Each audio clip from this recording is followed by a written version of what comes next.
అతని మనసు మానస గురించే ఆలోచిస్తోంది. ఈ టైం వరకు రాలేదంటే మానస ఎక్కడికి వెళ్ళింది?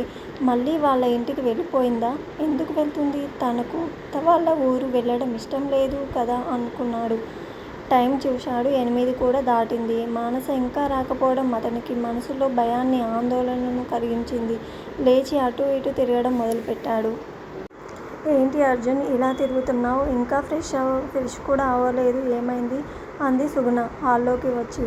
ఏం లేదు అనేసి తన రూంలోకి సరాసరి వెళ్ళిపోయాడు. మానస ఆలోచనలతో అతనికి పిచ్చి పట్టేలా ఉంది. దాదాపు 9 గంటల సమయంలో అర్జున్ ఫోన్ మోగింది. తీసి విసుగ్గా హలో అన్నాడు. హలో అర్జున్ గారు. మానసా? అవును. ఎక్కడికెళ్ళావ్? ఒంటరిగా ఎందుకు వెళ్ళావ్? ఎంత భయపడ్డానో తెలుసా? నీకేమైనా జరిగితే? ఏమీ ఆలోచించవా? చెప్తే తోడుగా వచ్చేవాడిని కదా?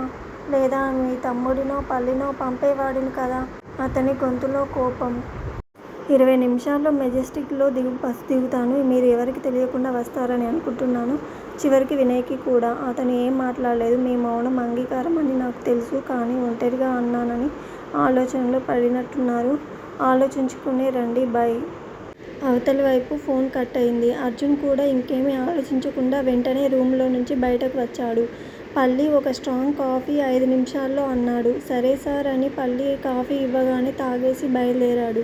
అర్జున్ ఈ టైంలో ఎక్కడికి? అంది సుగుణ. అర్జున్ సమాధానం చెప్పలేదు. నేరుగా బయటకు వచ్చి కారులో కూర్చుని కారుని మెజెస్టిక్ వైపు పోనిచ్చాడు. మానస ఫోన్ చేయగానే అతని మనసు తేలిక పడింది. మానస మీద నాకున్న ఫీలింగ్ ఏంటి? తను చిన్నప్పుడు నాతో ఆడిన నా ఫ్రెండనా? లేదా తన మొహంలోని అమాయకత్వానికి, తన మంచితనానికి నేను తనకి ఆకర్షితుడను అయ్యానా? ఏంటి ఈ ఫీలింగ్ అనుకుంటూ మెజెస్టిక్ చేరిన మానస కోసం ఎదురు చూస్తూ నిలబడ్డాడు. మానస అన్నాడతను ఆప్యాయంగా. అతను పడిన టెన్షన్ అంతా అతని చూపుల్లో కనిపిస్తుంది. ఆ పిలుపు చాలా కొత్తగా ఉంది మానసకు. ఆ పిలుపులో ఉన్న ఏకవచనం చాలు తాను నా కోసం ఎంత టెన్షన్ పడ్డాడో అని చెప్పడానికి అనుకుంది మానస. ఇద్దరూ మౌనంగా కారు దగ్గరికి వచ్చారు. ఆ మౌనాన్ని చీలుస్తూ అతనే మాట్లాడాడు. అసలు ఎక్కడికి వెళ్ళావ్ అని ఇప్పుడు చెప్పలేను. రేపు మీకే తెలుస్తుంది అంది. రేపు నాకు తెలుస్తుందా? అన్నాడు. అవును అంది. సరే పద వెళ్దాం కానీ ఇంటికి కాదు. అలా కొద్దిసేపు మాట్లాడుకుంటూ తిరుగుదాం. నాకు మీతో చాలా మాట్లాడాలి అని అంది. కుదిరితే ఎప్పుడైనా కూర్చొని మాట్లాడుకుందాం అంది అతని వైపు చూస్తూ. అతను మానస చూపులకు లొంగకపోయినా వాడిలా సరే అన్నాడు. ఇద్దరూ బయలుదేరారు. చాలాసేపు కారులో తిరిగారు. అయినా ఎవరూ మాట్లాడుకోలేదు. వాళ్ళ మధ్య మౌనం ఎన్నో ప్రశ్నలను పుట్టిస్తోంది. వాటికి సమాధానం దొరికేనా మానసగారు? ఇందాక మానస అనేశాను. మరోలా అనుకోకండి. ఏదో మాటల్లో అలా వచ్చేసింది అన్నాడు అతను మౌనాన్ని ప్రాలదోలుతూ. ఊ అంది మానస. ఏదో మాట్లాడాలి అన్నారు. కానీ సైలెంట్ గా ఉన్నారు. ఎందుకు? అన్నాడు. నాకు మనసు నిండా ప్రశ్నలే ఉన్నాయి. సమాధానాలు లేవు. ఆ సమాధానాలు మీ దగ్గరున్నాయి. కానీ అవి ప్రశ్నలకు బదులుగా బయటకు రావు అంది నిదానంగా. అతను సైలెంట్ అయిపోయాడు. నా ప్రశ్నలకు బదులు దొరకదు అనుకున్నప్పుడు అడగడం అవసరమా అని ఆలోచిస్తున్నాను. కానీ కొన్ని సమస్యలు తొలగాలంటే కొన్ని ప్రశ్నలకు జవాబులు తప్పనిసరి. ఆ సమాధానం మీ నుండే రావాలి.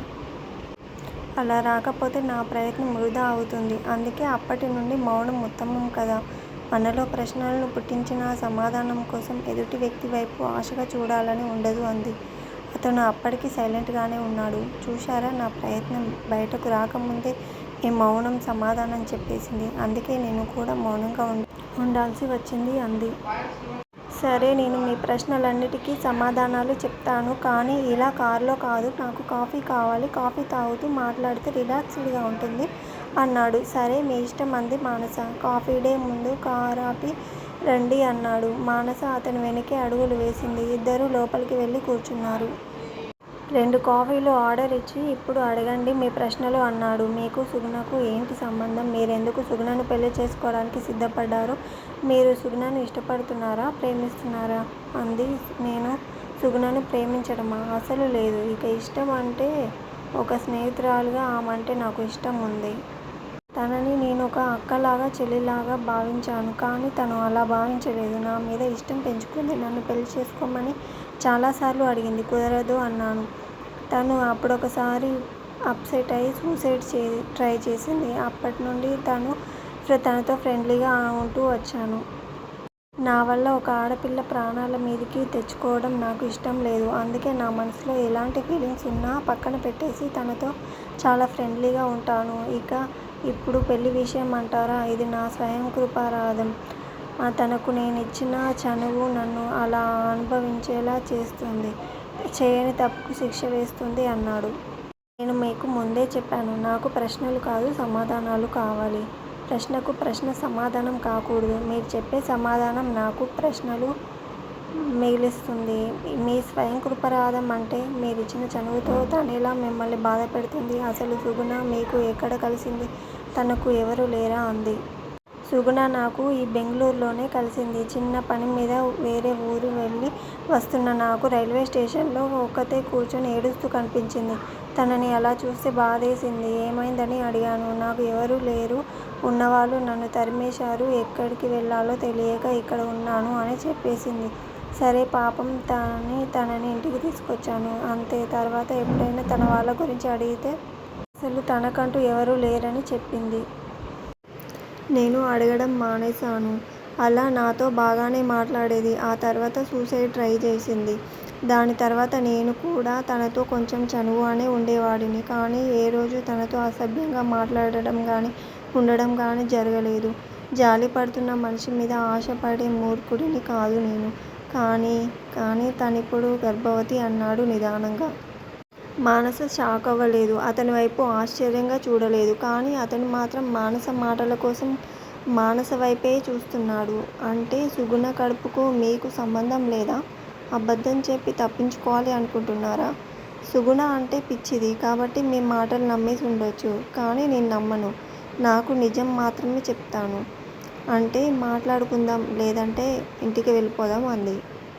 మానస గారు, ప్లీజ్ నన్ను నమ్మండి. నాకు నిజంగా ఏమీ తెలియదు. తన కడుపుకు నాకు ఏ సంబంధం లేదు. ప్రామిస్. మిమ్మల్ని ఎలా నమ్మించాలో చెప్పండి అన్నాడు దీనంగా. మీకు తనతో శారీరక సంబంధం లేకపోతే ఈ ఫోటో ఎలా వచ్చింది? అంది ఒక ఫోటో అతని ముందు పెట్టి. ఆ ఫోటోలో అతను, సుగుణ ఉన్నారు. సుగుణ అతన్ని గట్టిగా హత్తుకొని అతని బుగ్గ మీద ముద్దు పెడుతోంది. ఆ ఫోటో చూడగానే అతను ఆశ్చర్యపోయాడు. క్రమంగా అతని కళ్ళు ఎర్రగా మారిపోయాయి. ఇది నా తప్పు కాదు. నేనేమైనా తనని హగ్ చేసుకున్నానా? నేను ముద్దు పెడుతున్నానా? ఆ రోజు పబ్లో తను తాగిన మైకంలో నన్ను హగ్ చేసుకొని కిస్ పెట్టింది. అందులో నా తప్పేముంది? దానికి తనకు కడుపుకు ఏంటి సంబంధం అన్నాడు కోపంగా. ఆ టైంలో కాఫీ షాప్లో ఎవరూ కస్టమర్లు లేకపోవడం అతని పరువు కాపాడింది అనే చెప్పాలి. లేదంటే పిచ్చివాడిని చూసినట్టు చూసేవాళ్ళు అందరూ. ఎందుకంత కోపం అర్జున్ గారు? ఇందులో తప్పేముంది అని మీరు సింపుల్గా చెప్పేశారు.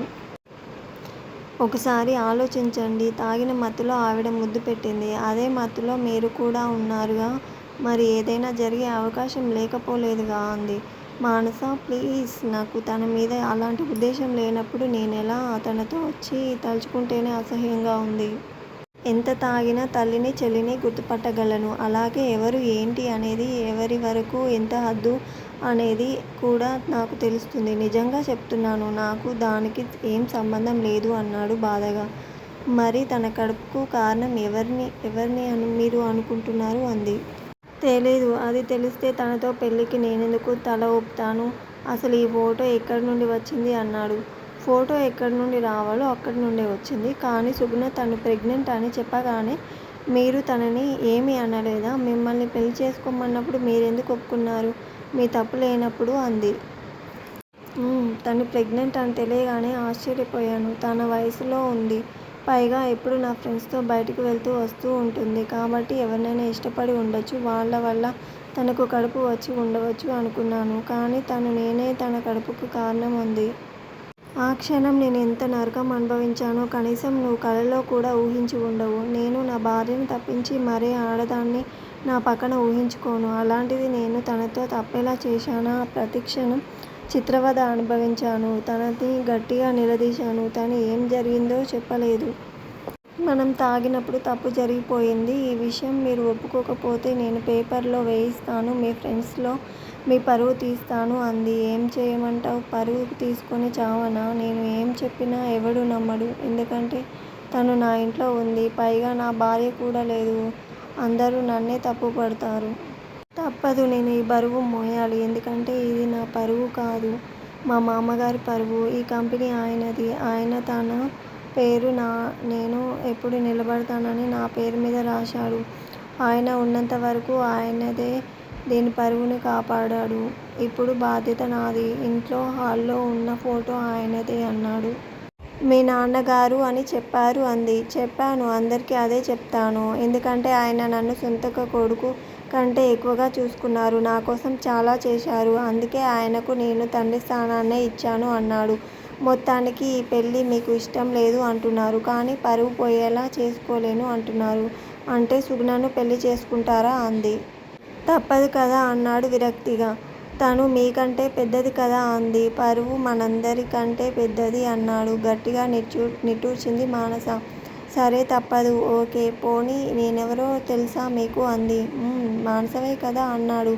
మానసవే అన్నాడు.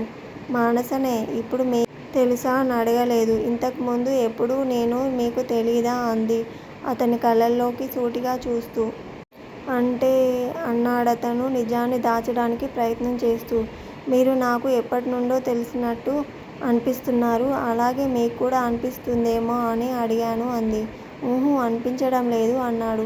నిజంగా లేదా అంది ఆశగా అతని వైపు చూసి.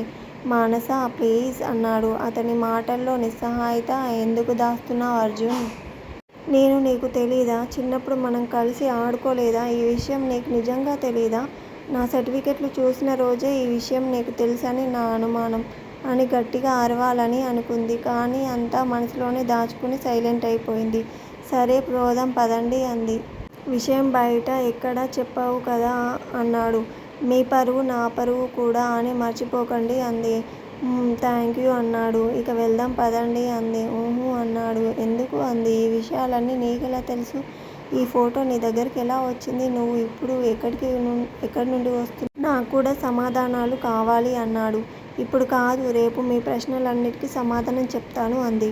ప్రామిస్ అన్నాడు చెయ్యి ముందుకు చాపి. ప్రామిస్ అంది తన తల మీద చెయ్యి పెట్టుకొని. నేను అడిగింది నా చేతిలో ప్రామిస్ వేయమని అన్నాడు. మీ చేతిని తాకను అనేసి లేచి బయటకు వచ్చేసింది. నా వీడియో మీకు నచ్చినట్లయితే లైక్ చేయండి. మరిన్ని ఎపిసోడ్స్ కోసం నా ఛానల్ని సబ్స్క్రైబ్ చేయండి.